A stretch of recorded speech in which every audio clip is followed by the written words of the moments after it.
kali ini akan kita bahas lebih detail, lebih rinci bagaimana cara menghitung harga pokok produksi. Anggaplah saja Anda jualan nasi bungkus. Selain tahu ada apa lagi teman-teman? Kita buat di sini.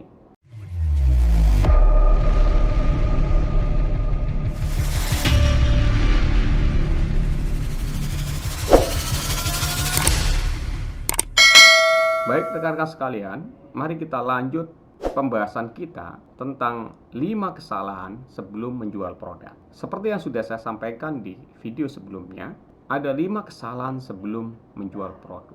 Yang pertama adalah tidak menghitung harga pokok produksi, ya, atau harga pokok penjualan. Dan yang kedua, tidak menghitung dengan cermat biaya-biaya operasional usaha, baik itu biaya tetap atau fixed cost maupun variable cost. Yang ketiga, tidak menetapkan laba, ya, tidak menetapkan laba atau keuntungan yang diharapkan. Jadi, ya jualan saja, mengalir saja begitu. Ya, tidak ada target, ya. Dan bahkan tidak ada keuntungan atau laba yang diharapkan, ya. Gitu. Kemudian yang keempat adalah tidak menghitung target penjualan yang harus Anda capai untuk mencapai keuntungan yang Anda harapkan. Ya, tidak menghitung target penjualan yang harus Anda capai untuk mendapatkan keuntungan yang Anda harapkan di nomor 3. Dan yang kelima adalah Anda tidak membuat strategi pemasaran. Rekan-rekan sekalian, kelima hal ini adalah kesalahan yang fatal ketika akan menjual produk. Dan kali ini akan kita bahas lebih detail, lebih rinci bagaimana cara menghitung harga pokok produksi, supaya tidak ada kesalahan lagi dalam menghitung harga pokok. Karena kesalahan yang pertama ini, jika masih terjadi, maka kesalahan berikutnya tidak mungkin bisa diperbaiki. Mari kita tonton bersama videonya, tapi jangan lupa like and subscribe channel video ini terlebih dahulu. Terima kasih. Baik, sekarang kita akan simulasikan bagaimana cara menghitung harga pokok produksi yang benar. Anggaplah saja, ya, Anda jualan nasi bungkus atau nasi daun pisang. Nah, bagaimana cara menghitung harga pokok produksinya? Menghitung harga pokok produksi itu ada 3 komponen yang harus kita ketahui. Yang pertama adalah biaya bahan baku. Kemudian yang kedua, biaya tenaga kerja langsung. Dan yang ketiga adalah biaya overhead pabrik, ya, atau BOP, yaitu biaya yang dikeluarkan yang berkaitan dengan produksi suatu barang selain biaya bahan baku dan biaya tenaga kerja langsung. Nah, sekarang bagaimana kalau produknya itu, ya, produknya itu adalah nasi bungkus, ya, nasi bungkus atau nasi daun pisang. Nah, bagaimana teman-teman? Apa saja yang harus kita hitung? Pertama adalah bahan baku, ya, bahan baku. Nah, misalnya dalam membuat satu bungkus bahan baku, pertama adalah tentu, karena ini nasi bungkus, pertama adalah perlu nasi teman-teman. Nasi terbuat dari apa? Dari beras, ya. Maka bahan yang pertama adalah beras, teman-teman. Ya, anggaplah kalau 1 kilo beras itu seharga 15.000, ya. Oke, seperti ini. Kita hilangin 0 di belakangnya. Ya, 15.000 sekilo. Kemudian anggaplah kita buat nasi bungkus itu 1 kilonya itu porsinya adalah untuk 25 bungkus. Maka kita bagi 25, hasilnya adalah Rp600. Jadi setiap bungkus, ya, harga pokoknya itu ditambahkan dari komponen biaya bahan baku, yaitu beras 600. Apakah cukup dengan beras? Dengan nasi aja? Belum, teman-teman.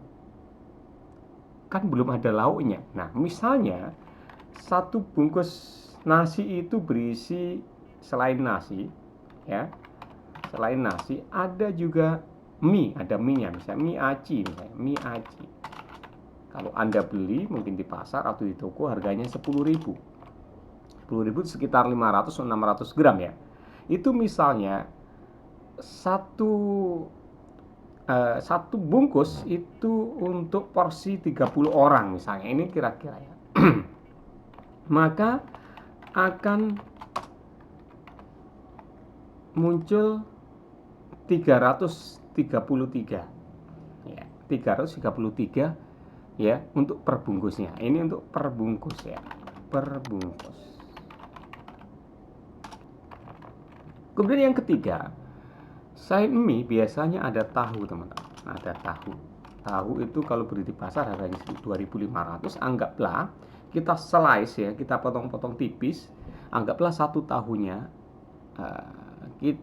untuk 7 porsi ya. Berarti 357 per bungkus, teman-teman. Selain tahu ada apa lagi, teman-teman? Kita buat di sini. Selain tahu itu ada tempe ya. Tempe. Kita tulis tempe. 2.500 juga anggaplah sama, kita kasih 7, maka 357, teman-teman. Nah, kemudian selain, jadi sudah ada nasi, ada mie, ada tahu, ada tempe. Apalagi, teman-teman? Ayam misalnya, ayam. Ayam yang kita suir, jadi suiran ayam ya, suiran ayam. Suiran ayam. Ya. Misalnya harga ayam 25.000 ya per kilo misalnya. Ya. Per kilo, kemudian 25.000 itu untuk 50 porsi misalnya. Untuk 50 porsi. Ya, maka ada 500 per bungkus, teman-teman. Ya, suiran ayam. Kemudian ada lagi suiran ayam, ada telur, irisan telur. Nah, telur ya.